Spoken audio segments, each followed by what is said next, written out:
Welcome to the Teachers Need Teachers podcast, where we help new and beginning teachers navigate through those crazy first years of teaching so you can maintain your sanity and personal life. Here's your host, Kim Lapre.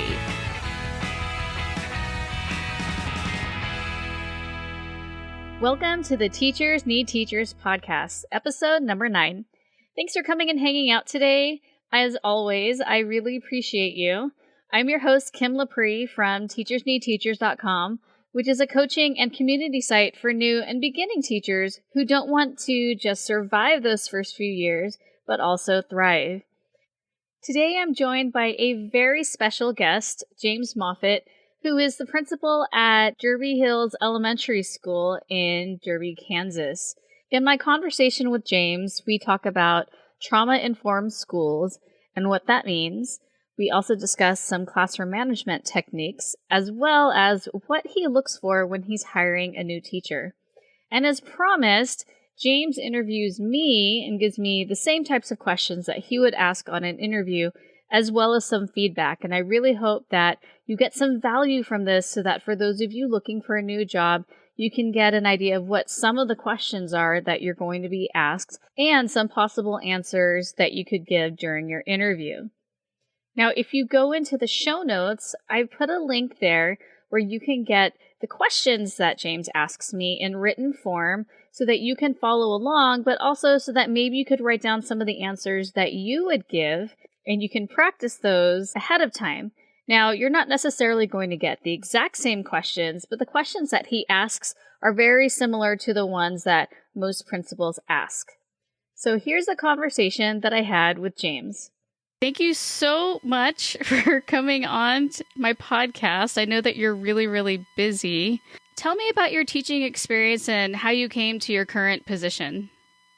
So I actually spent 10 years in the classroom. Started teaching in Arizona. I was an Army brat. My dad retired, our family retired in Arizona, so I went to school there, went to the University of Arizona, went to Grand Canyon University, and started teaching at the school that I went to as a kid, which was kind of cool. My first year teaching, I actually got to teach kindergarten next door to my kindergarten teacher. Aww. And so I spent 2 years teaching kindergarten and then 2 years teaching first grade, made a decision to move to Kansas from Arizona, actually because of the pay. Teacher pay in Kansas was much better than it was in Arizona. When I got to Kansas, I spent 3 years teaching fifth grade in the Wichita School District, which is a pretty big district, and then 3 years in fifth grade in Andover, which is a suburb of Wichita. And then actually, this is just finished my 4th year in administration. So I went straight from the classroom to an administrative position. Oh, wow. So then Is there in your district sort of like a pathway to become a principal, or can you just apply directly from being a classroom teacher? You can apply just directly. So like in the Wichita district, which is, like I said, 5 minutes away from us, it seems like they kind of have a pathway of what they expect, whether it be from classroom to instructional coach to assistant principal to principal. And honestly, like I wasn't sure about my current district. I'm in Derby Public Schools. I just put an application out there, and I think that would stress out the people. Like all they can say is no. And I know no doesn't feel good, but like all they can say is no. So you have to at least get your name in the arena. So I applied for the position, really not expecting to get a call as a classroom teacher. I just say, hey, I'll just give it a try. I knew I wanted to stay in elementary, and around here, there's not a whole lot of elementary assistant principals. Mm-hmm. And so this principal job came open for an elementary school, and I applied for it. And I actually did not get it the first year that I applied. They hired somebody else. That person was here for a year, and they left after the first year. They called me back. I came back in for the interview, and I got the job the second time. So everything's meant to be. It's funny you say that because I always tell people I had like this 10-10-10 plan. Like I wanted to be a classroom teacher for 10 years. I wanted to be a principal for 10 years and then move on to upper administration for that third 10 years. Mm-hmm. And when I interviewed for this job the first time, I just finished my 9th year of teaching. So maybe I kind of spoke my own demise and didn't teach long enough like I said I was going to. Yeah, that's true. And, I think also rarely do people get something on the first try, especially with interviewing. And I don't think they should be discouraged by that. I agree. And I think it was humbling for me because honestly, up to that point, as a teacher, I had gotten every job I applied for. So I think this was humbling and necessary for me not to get this job the first time because it made me eager and probably a little bit more passionate for a job. And so I came back the second year, I think a little more motivated. Wow, that's awesome. Could you tell me a little more about the demographic of the community you serve and the students in your school? Yeah, so Derby Hills Elementary School, like I said, is about 3 minutes outside of Wichita. We're a school of probably this year right around 600 kids. We're probably 75% Caucasian. A mixture of everything else in between, from Asian, Hispanic, Black, a few Native American, not a whole lot, but obviously Caucasian is the dominant culture here. Similar to the community around us, although we are next to the military installation, so I think that brings some diversity. So even though I don't have a lot of diversity in my particular school, there's diversity in the city around me, and obviously diversity once you get into Wichita. So like I said, a couple minutes outside of Wichita, military, we're a big aerospace engineering community. So Spirit is here, Boeing is here. So a lot of that industry is here as well. We're known in the Wichita area for, I think it's Pizza Hut got its start here. White Castle got its start here. Oh, so wow. That's kind of where we are here in the middle of the country. So we're mainly known for our aircraft and engineering population. What makes your school unique and an ideal place for families to send their students? I think we have parents that actually fight, and we do. I know we do. We have parents that fight to have their kids here. We are third year being a trauma-informed school, so we really focused on behavior and focused a whole lot on responding to behaviors. I think one thing that I speak a lot, and one thing that I truly believe in is a lot of times teachers cause more harm than good in some situations when it comes to behavior, especially because we approach a situation as the authoritarian who's going to yell and scream and try to get a kid to comply with what we're expecting. A lot of times what that does is it backfires in our face and we're escalating the behavior far more than we need to. And so we spend a lot of time working on how can I respond to a behavior. We talk about responding versus reacting and the connotation of those words. Like when you really think about those two words, reacting kind of has a negative connotation versus responding is where we're helping to meet an unfulfilled need. So we spend a lot of time responding to behaviors. And that's something that we've become known for throughout our state. And we have parents who come here just for that particular reason because they like the way that we spend and we engage with our kids. We talk about relationships a lot. We talk about being a school family a lot. We talk about loving kids and what kids deserve and how kids deserve to be treated. And I think that's something that's different than other schools around us. And I think that intrigues people and makes them want their kids to go here. Now, I did take a look at your Twitter account, and you had just recently gone to a trauma-informed school conference. Yep. And so then, I went down the rabbit hole and looked more into that.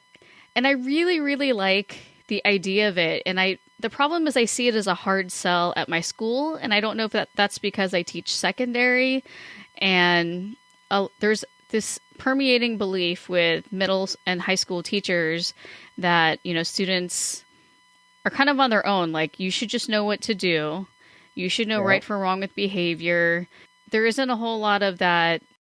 Let's work together and figure out the bottom of this, the whole responding versus reacting. How did you get buy-in from your staff? I think what we face here is, when you say the word trauma, a lot of people link that word to poverty. And they assume that only children who are low SES and are in poverty have experienced a lot of trauma. But when you really look at what that means, like our families who are divorced, that's a traumatic experience for a kid. Our families, and especially in our area, who have lots of deployments because their parents are in the military, that's a traumatic event for a student. So trauma is far more than just poverty. It's really like those adverse childhood experiences, what we call it, ACEs, that students might have endured and how that truly affects them and their learning. And so one thing when I'm trying to encourage a teacher to take on this mindset, we focus a lot on empathy and how would you want somebody to respond to you when you're in hardship. So if you're the wife of or the husband of a soldier and that soldier deploys, that's a hardship on you. There's some stress that comes with that. So how would you want people at your workplace to respond to you? Would you like them to be harsh and mean and say, suck it up and get over it? Or would you like them to be caring and compassionate and understand that you're going through a difficult time and they're there to meet your need and to help you through that difficult situation? So if you can make it hit home for some educators in that regard, one thing I would challenge you to do, especially at the secondary level, because I understand how that's a hard sell at the secondary level. Paper Tigers is a documentary that's out right now. It talks about a high school becoming a trauma-informed high school. That's a movie that we watched even as an elementary school. We watched that 3 years ago and it really helped shape some people's mindsets and get them to understand how, school's different at this point. And I think part of the behaviors that we see is because there's such a disconnect between home and school, and the expectations at home are not the same expectations we have at school. And so I think about when I started teaching in 2004, I could say, is that what you do at home? And most kids would say, no, I don't do that at home. And so the expectations were the same. But if I say that to a lot of kids now, they'll say, yeah, that's what I do at home. And it is what they do at home. So there is a difference in the expectation between home and school. So I think we have to be even more empathetic and take a step back and take the time to help teach those behaviors that aren't innate when kids come to school anymore, like maybe they once were. We can't assume that students understand what, we think proper behavior is. But I think the part that bothers me the most is we expect from students what we can't even expect from ourselves. We tell them that they should just suck it up or, get over it or control their emotions. And this is the same teacher who will explode at a student in front of a class and completely demoralize them. And there's that double standard. I agree. And I'll take it a step further. And one of the things we stress is, it's time for us to treat our students with the same dignity and respect that we expect from our supervisors. So one thing I say to teachers a lot, and one thing I want a message to be for all new teachers, pre-service teachers, people who are veteran teachers, if you wouldn't expect it from your supervisor, it's something that you shouldn't be doing to kids. That's powerful. Yeah. We don't think about that, though. We just are trying to manage behaviors rather than really teach them how to behave. I know that sounds really basic, but even when we get to middle school, we forget to teach them, how to be a good citizen, how to be a good peer, how to be a good human.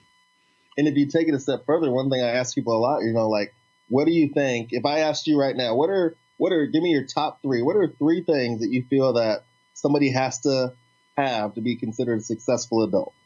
One of them I definitely think is empathy. Mm-hmm. Empathy and compassion. Yep. Another one for me would have to be responsibility. Yep. And taking ownership of your actions. Exactly right. And so, when you think about every mission statement of every school in the country, it always talks about preparing kids to be successful adults. Well, when we talk about being a successful adult, very rarely do we talk about reading, writing, or math. We always focus, right? And we're educators, but we never focus on those things because we know that it's much more than that makes somebody successful. It's those soft skills. So if that's what we know makes a successful adult, we're not doing our job as educators if we're not spending time helping kids develop in those areas as much as we help them develop in the curricular areas as well. I can see someone who is new to teaching, they're thinking of this as, they're seeing it as classroom management, even though it's much more than that. And let's say that they have a difficult time grasping, the steps that you guys embrace. Is there training that you send them through, or do they have a mentor to help them? How would you help a first-year teacher who's struggling with your format? I'll say a couple things. One, I feel like this is something that needs to happen in pre-service and at universities because this is not something that's only happening in Derby, Kansas. This is something that happens across the country and across the world. Mm-hmm. The way that our children are coming in, our students are coming in, and the needs that they have. So we need to do a better job of addressing that pre-service. But for our teachers who come here who don't understand this concept or this is new to them, it starts in our interview process. It starts in the questions that I ask you. One of our questions we ask every candidate is, if you have a student who comes to you who's lacking of something, lacking food, lacking clothing, has a medical need, they have an unmet need, what would you do next? What's your next step? And I'm not looking for them to go out and say, hey, I'm going to go buy everything that they need. I'm looking for somebody to say, I'm willing to connect them with the right people or talk to our social worker or talk to counselors. I'm willing to connect them with somebody who can help get their resources met.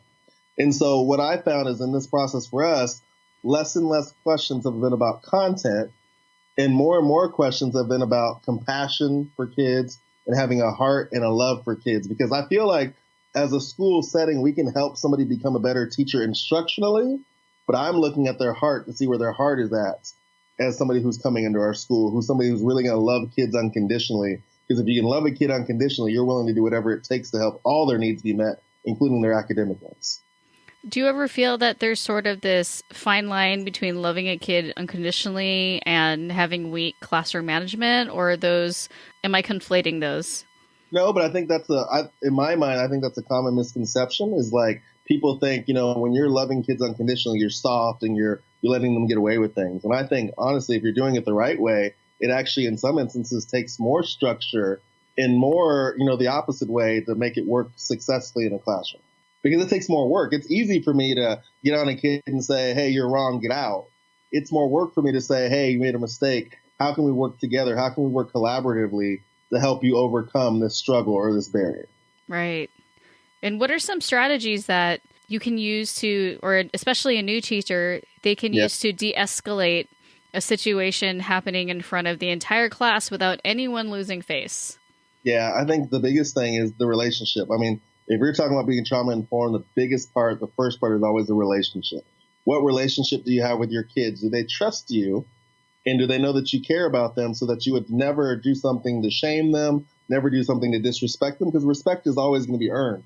And so it's having the respect to have those conversations when something's gone wrong, one-on-one. One of our catchphrases is we always say we praise publicly and we criticize privately. Mm-hmm. Like if I have something that you've done well, I want to celebrate you, and I want to celebrate you to the masses in front of everybody. But in those moments where I see an area where you're struggling and I want to help you improve, I might pull you aside and say, hey, like, Kim, I saw you struggling in this area. How can I help you improve in this area? And that's a one-on-one conversation between us.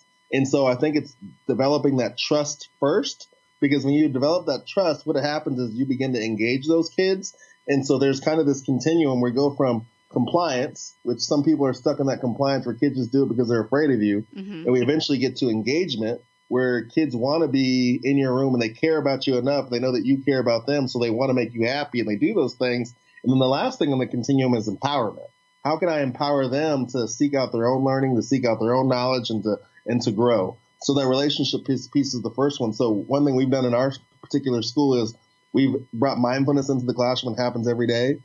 And so, and we also spend time, we have a social emotional curriculum that teachers teach, 2 or 3 times a week. And then we also spend time, we have peace corners. I've seen at the high school, the secondary level, they have what they call like a calm room. Mm-hmm. So our goal is that we can get kids to, when they're escalated or upset, that they can remove themselves from a situation, calm themselves, and then return back to the learning environment. That's the goal. And that doesn't always happen on day one, but that happens over time. One of the best things that I've ever heard somebody say is Josh Shipp. He has an awesome video on YouTube. He says, kids spell trust Time. So if you're willing to invest time in them, mm-hmm. they know that they can trust you.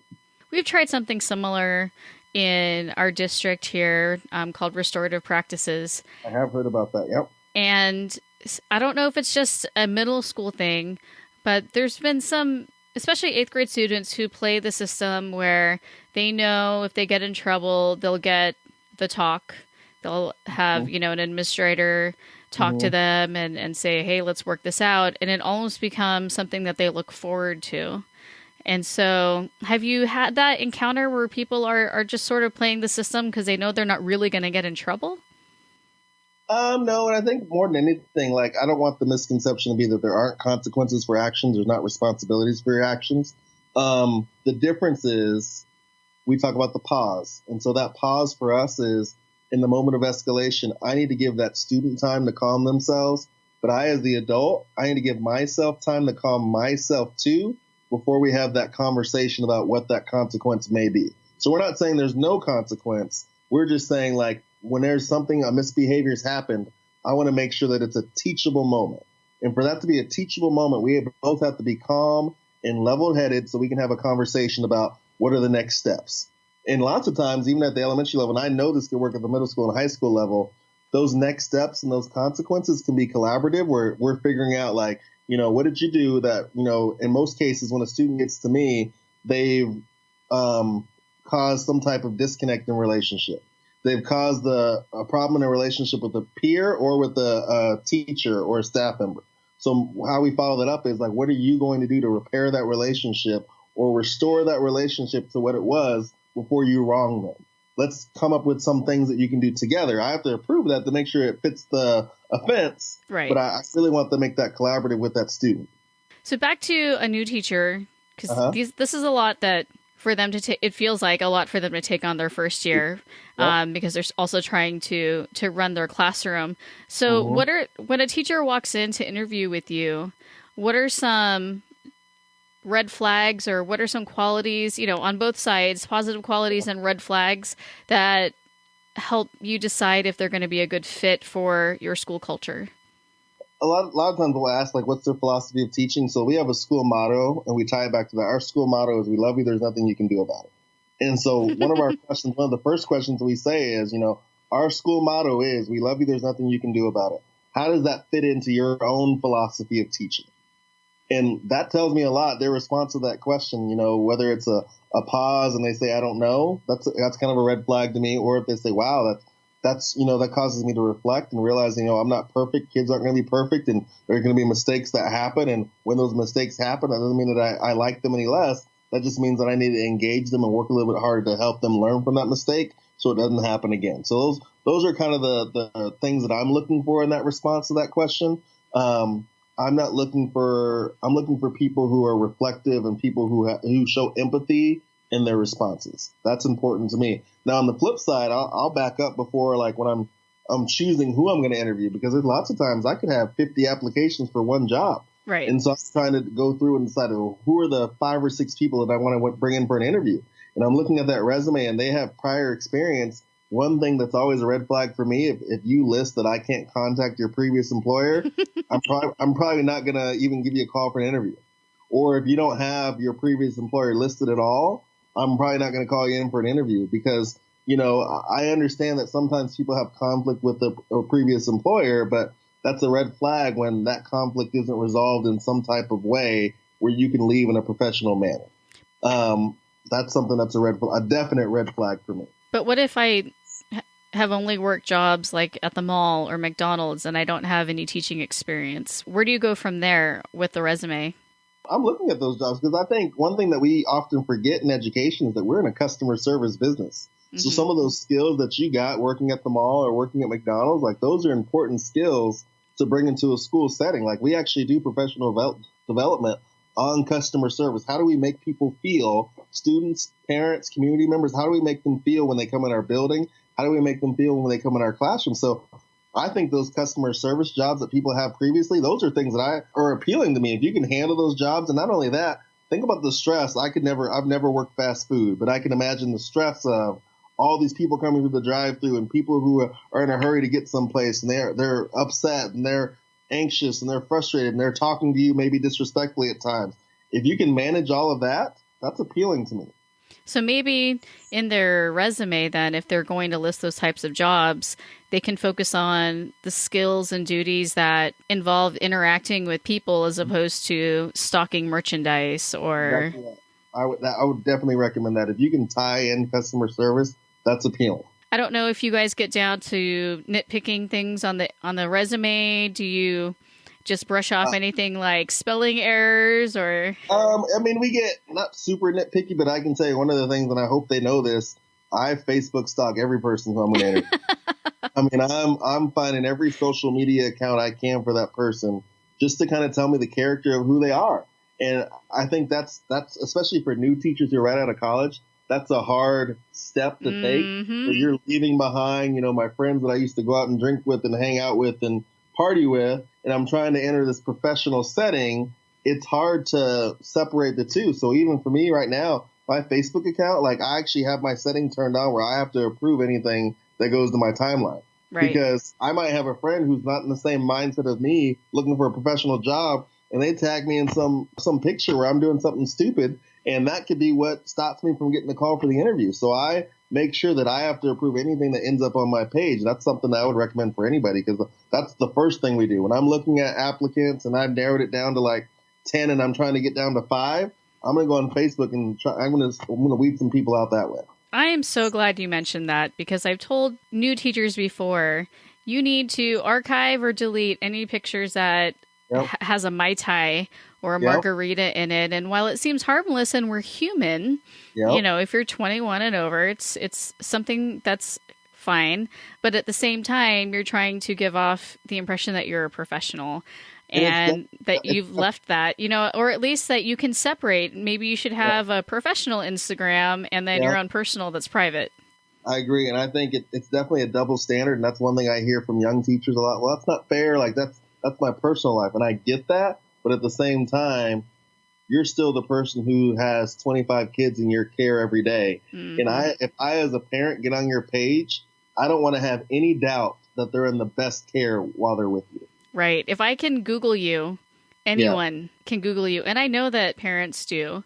They do. I've had my students Google me right down to, page 10, wherever they can find me. And they're like, look at you. You're right here. Yeah, you're right. I am. I'm proud of that.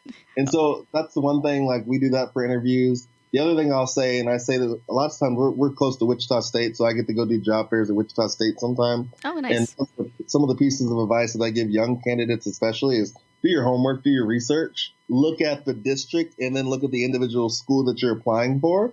Because one thing you don't want is, if this is a technology-rich district, and that's one thing that is part of their strategic plan, and they're talking about being one-to-one and all these apps that they're using, like, you as a teacher have to be willing to do that.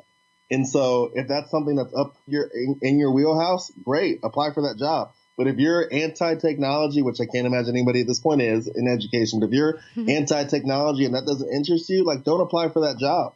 Like, you need to make sure that the philosophy of the district and the philosophy of the schools that you're applying for are going to be able to mesh. Right. Because you don't want to get yourself in a situation where they don't mesh. And also it pays to do your homework on each school before you interview and have some information ahead of time. I know I did my homework before this interview, and I think you should be able to sort of cater your answers to whatever the mission or focus of that school is. So if it's a STEM school, and they're really big on incorporating that in all subjects, and you're applying for an English position, well, then you better be ready to talk about some interdisciplinary units that you're going to do with the science teacher or the math teacher. You're right. You're absolutely right. So this is the part that I'm not looking forward to, but I think my listeners will love, is the interview.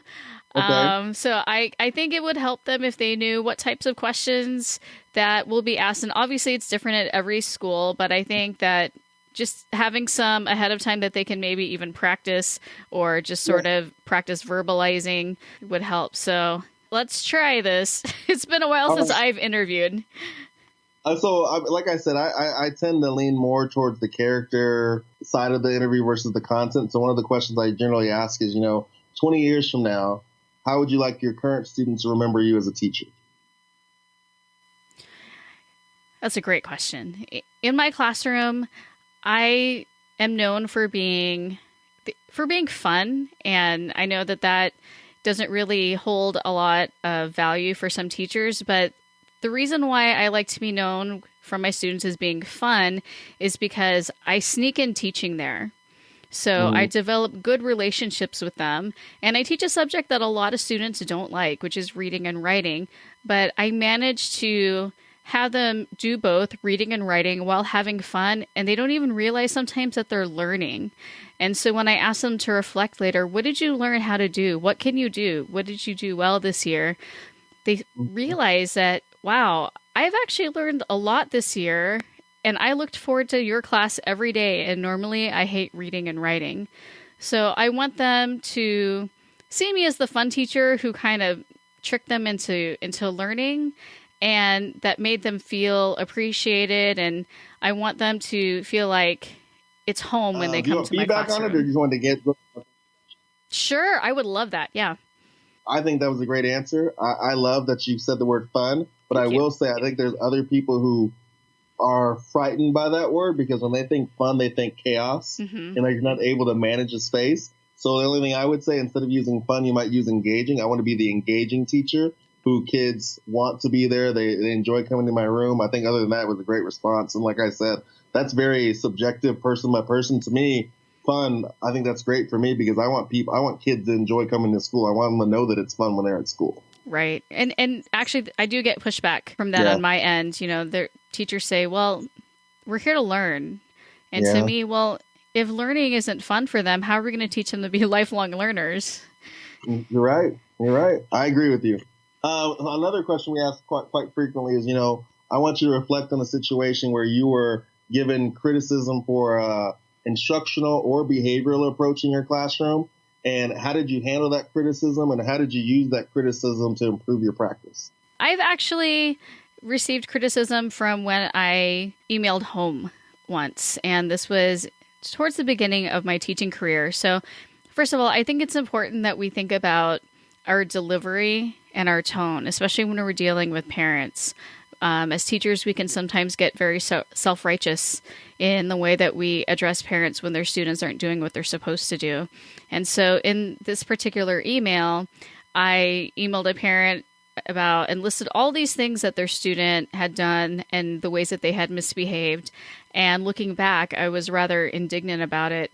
And I think if I had put myself in the parent's shoes and thought about what would it feel like to receive this email with this teacher attacking my child. And my child isn't perfect, but if I was receiving this email, I would immediately get defensive. And whatever the point was, even if the point was valid, would have gone right out the door. Mm-hmm. And so the parent, unfortunately, not only responded in a nasty way to me, they also forwarded it to my principal. And so we had to smooth that over. But it really taught me early on that I have to be empathetic, and I have to also question, did I do everything that I could have to better that situation before, and maybe I should have, not maybe, I know I should have had someone else take a look at that email as well before I sent it off. I think it's important to have someone else check your tone, because we don't always know, we may think that we're fine, but it may come off a certain way. So I definitely learned that there is a right and wrong way to deal with parents. And the right way is always to try to find a solution to help the student.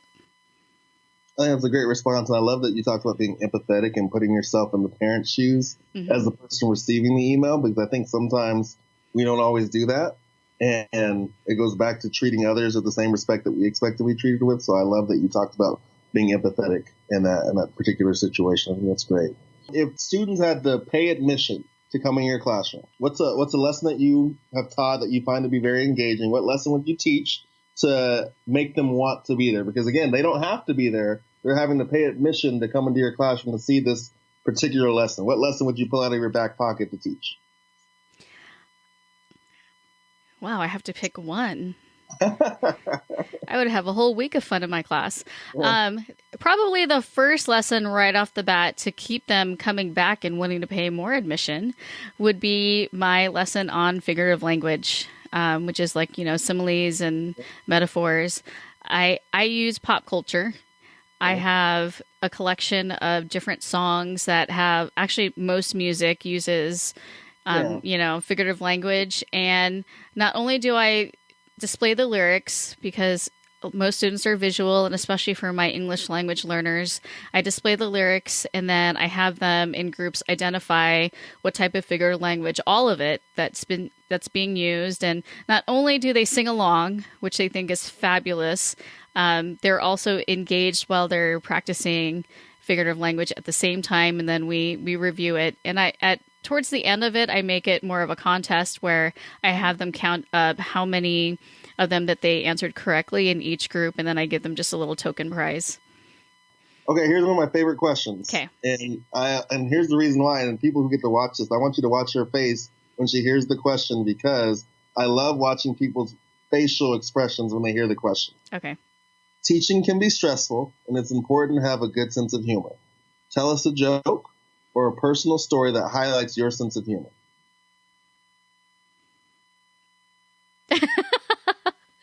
I like how I'm pausing here. Yeah. That highlights my sense of humor.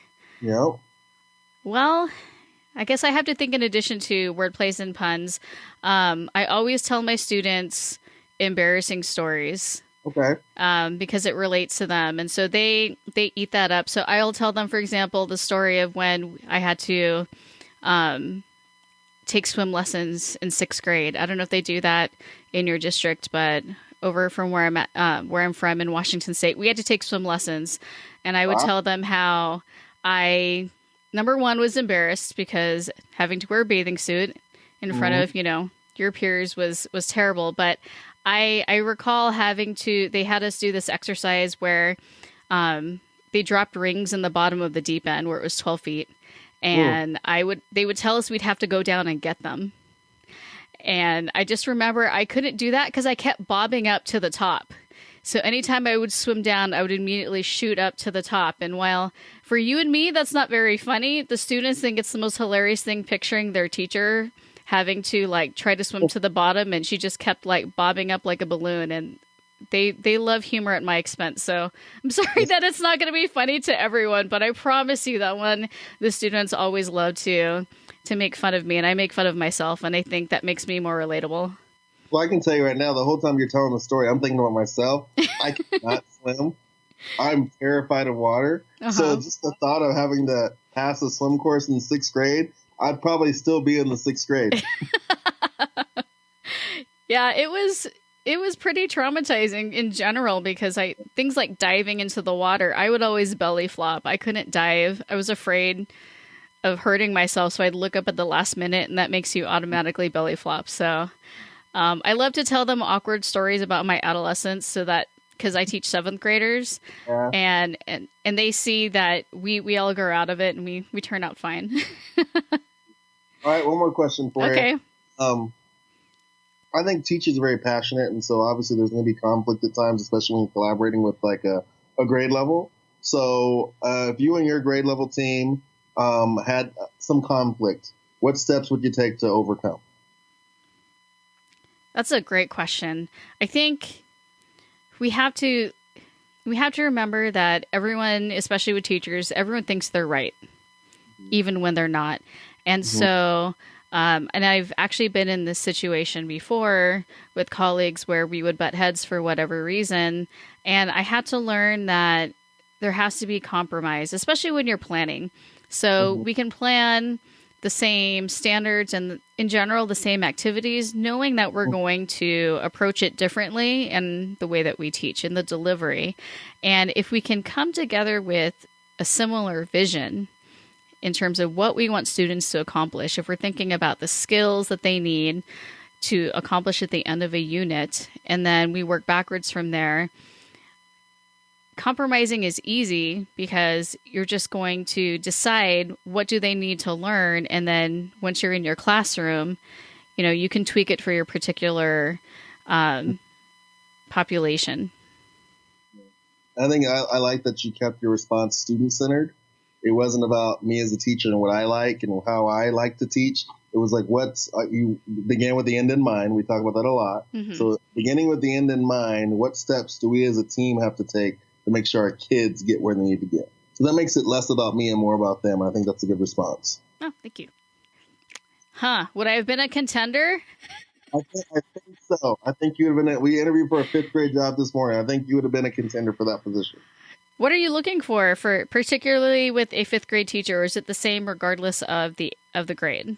So we actually changed our whole interview process this year. I did some PD on Jimmy Casas. I don't know if you know who he is, but he has some books out, and he talked about interviewing. He talked about, like, we want to move past the standard interview where, like, hey, I have a 5th grade position, so I'm going to bring my 5th grade teachers in and have them ask somebody a question to join their team. And we have an interview team. It's a committee. It's always the same people. These are people who I feel like have a good heartbeat for our school and understand where the direction our school is headed. And we want to bring more like-minded people under our staff. So it's always the same group of people that comes in. So like I said, I'm looking more at the culture that you bring, the growth mindset that you bring, the love for kids that you bring, than I am the instructional piece, because I can help you or your teammates can help you with that piece. How can you tell if someone's going to be a team player? Some of our questions, we didn't get to all of them, but some of our questions are very, like the one about conflict, because I don't care how good your team is, there's going to be some conflict, and I need to know if you're going to deal with that conflict. We talk a lot about collaboration, like what personal strengths do you bring to a team? What personal strengths help you become a better teacher, a better team player? I kind of want to hear what they have to say. Believe it or not, the joke question tells me a lot about somebody. Like, are they willing to put themselves out there and be silly? That's important for kids, but also for a team. I don't want somebody who thinks so highly of themselves that they can't laugh when something's funny. I want you to be able to get along with your teammates. So I learned a lot from the joke question, believe it or not. Because I have been also on an interview panel. Okay. And there's a lot of nervousness, especially with new teachers. And then I can tell with the more veteran teachers or people who are later in their career, they're more confident, but maybe not in a good way. So I agree. What would make you choose a brand new teacher over someone who has experience, and vice versa? Just the feel. Like, actually, we hired for a fourth or fifth grade position 2 weeks ago, and our first choice was a brand new teacher over the veteran teachers that were in the same interview. And so there was something about her willingness. This was huge for me. The willingness to say, I don't know that, but I can figure it out. Or I don't have that answer yet, but I can collaborate with my teammates to come to an answer. I can learn about that. That was huge for us. In my interview today, we actually interviewed a first-year teacher, and when she came in, like, even in shaking her hand, I could tell she was nervous. And I think for me, it's just, even in the middle of the interview, just say, hey, you're doing a great job. Like, I can tell you're nervous, but, like, your answers are spot on. Keep doing what you're doing. You're doing a great job. And hopefully them hearing that in the middle of the interview is enough to calm them just a little bit so they can continue doing a good job. Are there any no-nos or things that you guys tend to not like in terms of their answers or the way they answer? Sometimes veteran teachers can be so overconfident that they don't come across as flexible. They're too rigid. Mm-hmm. And so, we talk about behavior, and our approach to behavior is a lot different than maybe what theirs was. So I want to make sure that they're flexible and open-minded and willing to at least hear other ideas. Right. You don't want somebody who's going to come in, and when I taught kindergarten and first grade, we talked about hogs and logs.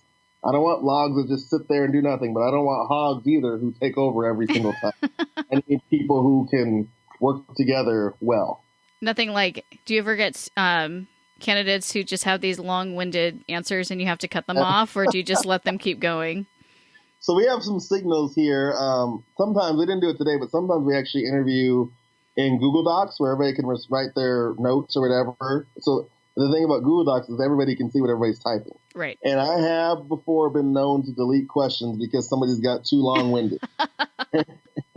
And so we generally have, I'm looking at our questions, we have about 18 to 20 questions that we'll go through. Oh, wow. And there has been a time where somebody took about 15 minutes on the first question, which is just tell us about yourself. And so I went through and I deleted about 8 questions. So, yeah, don't get learn to be, it's almost like you need to be a good mix between Twitter and Facebook. Like, I want you to have more than 140 characters. But I don't want to have to click show more because right. it's winded. That's a great analogy. Yeah, it is frustrating when they start repeating themselves, especially that I found. And there's really no polite way, it seems like, to get them to move along. So do you feel like those people who didn't get all of the questions from you have an unfair disadvantage? Or in your mind, have you already decided they're not the right candidate? I probably already decided they're not the right candidate. Oh, okay. Yeah. Well, thank you so much. This has been so amazing and eye-opening, and I know that my listeners are going to absolutely eat this up. If someone is interested in what you're doing, especially with the trauma-informed schools and what you're doing that's awesome at your school, where can they find you? Twitter. I love Twitter. I live there. So at DHE Principal. So DHEPRINCIPAL. I post a lot there, just things that are going on in classrooms, professional learning that I get. It's a good professional development source for me. So you'll see lots of articles and stuff posted there or retweeted there. If you want to see things happening at our school, we have a Facebook page. It's Derby Hills Elementary. You'll see the official page. We have a little check mark to say it's our official page. We update that quite often so they can see different activities and events that we have going on at school. I believe there is a Derby Hills Snapchat out there, believe it or not. We had somebody who ran that Snapchat. She's no longer with us, so we need to get rights back to that so we can keep snapping away. But we try to be active on social media, and actually we don't even give out a paper copy of a newsletter anymore. Everything's on social media. We tell parents, go to Facebook, go to Twitter, you'll find out everything you need to know. Got to stay digital, because a lot of times, especially in elementary school, those papers just get shoved. In the bottom of the backpacks. They create this nice lining on the inside of their backpack. Well, thank you so much. And I will definitely put all of those links in my show notes so that my listeners can get a hold of you and reach out. I will be looking forward to see when it comes out. I really hope you guys enjoyed this episode as much as I did. I know that I definitely learned a lot, and it was really affirming to be able to talk to someone who shares the same beliefs in terms of classroom management and how to build relationships with students and staff.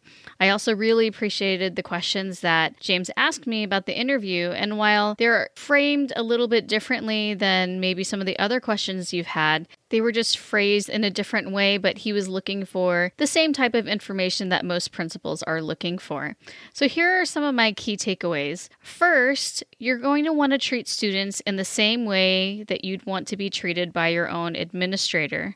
So this means that if you don't like being spoken to with sarcasm or with a negative tone, how do you expect to be able to build relationships with students if you use that tone with them? Also, building relationships with empathy and compassion is key to preventing classroom situations from escalating.